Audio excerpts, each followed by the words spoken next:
Ndalani 208. Mfano wangu ngona ili. One day good morning. Good morning. Good morning. Good morning. Morning everyone. Selo ngoro kurangwa rina ring. Asini ndiri munhu wangu inini. Ngati good morning.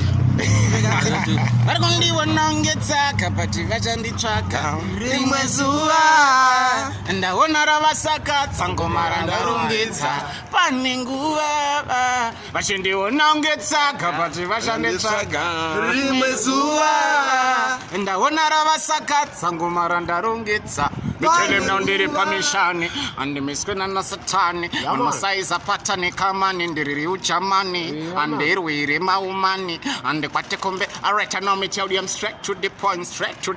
Yeah, me sing straight to the point. Man, are you bad man? Yes, I let them know say run things many times. Man, are you bad man? Kim Kira, vachiborangoma. Varikurovera maposti. Yes, sir. And passion ni java. Tsotsonya. Isusu maswisi tichibubonya. Chikanzi varikurovera mumaposti chikanda mambure.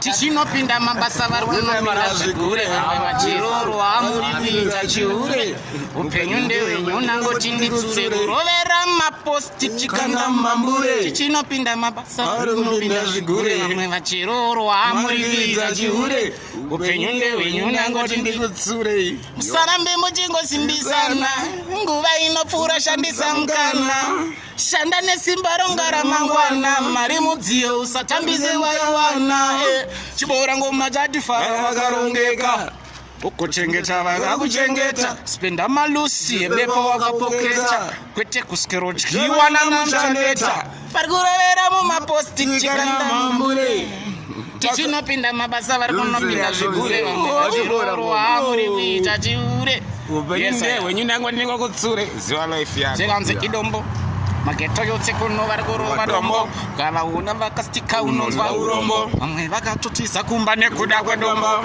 zvakatoma mufunge chesu idombo mageto yotse kuno varikurova dombo kavaona vakastika unonzwa urombo vamwe vakatotisa kumba nekuda kwedombo havasikusesa vakutoovatoza dombo kaona voita tumastanzi chisovafinyamisa sempanzi vanotsika nyangwe padona rande ukamutuma adzoke nechenji akubhosha watonyura hapana reverse kunyangwe gogo vachembera vanobvutirwa pesi kuzoti ukada kungomhanya kunovhura kesi vanokubaya vokusiya nevanga muchiest yese yabika malegdani